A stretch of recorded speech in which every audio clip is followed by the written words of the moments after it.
like wearing a luxury watch to prove their rank. True wealth doesn't rely on ranking or IOUs. Wealth consists of assets that earn while you sleep. It's the factory with robots cranking out products through the night, or a computer program serving customers while you're away. These are systems that function independently of your physical presence. The purpose of accumulating these assets isn't to buy high-end luxuries. The goal is to buy freedom over your own time. The flaw of a traditional salary is that your inputs are directly tied to your outputs. If this chart tracks your income against your hours, the two lines stay locked in a linear path.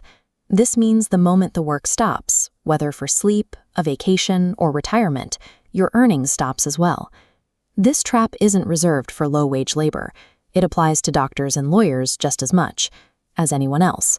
If they aren't physically in the room, the meter isn't running.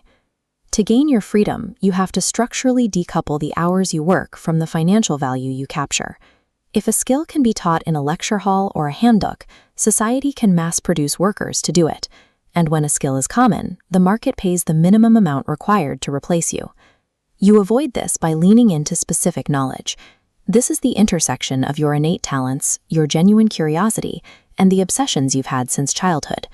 The test for specific knowledge is simple. The activity feels like play to you, but looks like exhausting work to everyone else. Because no one can compete with you on being you, leaning into your authenticity is your primary defense against economic competition. Specific knowledge gets you in the door, but to capture the value you create, you must own a piece of the business. You need equity. Equity is awarded to those who take business risks under their own name. This is accountability.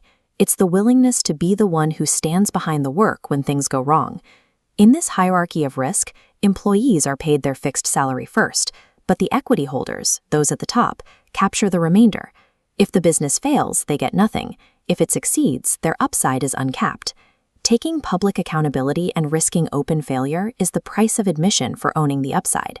In the industrial age, leverage required permission. You needed people to follow your orders, or bankers to lend you capital. The modern world introduced a different form, infinite leverage through code and media.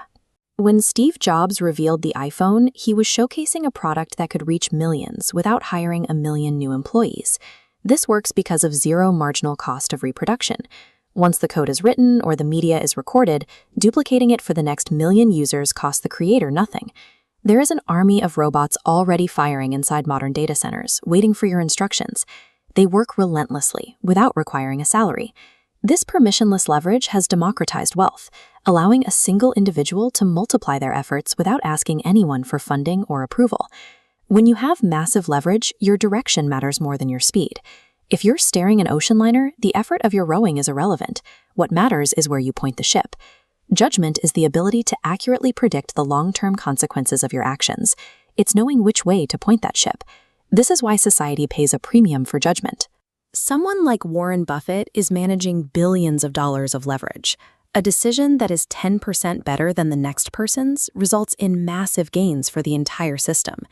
In an age of infinite leverage, your judgment acts as the multiplier for your specific knowledge. Because leverage operates at such a high scale, the only rational approach is to play long-term games with people you can trust over decades. All significant returns in life, in wealth, in relationships, and in knowledge, are the result of compound interest. By layering specific knowledge, accountability, and leverage over a long timeline, wealth ceases to be a matter of luck and becomes a predictable result of the system you've built.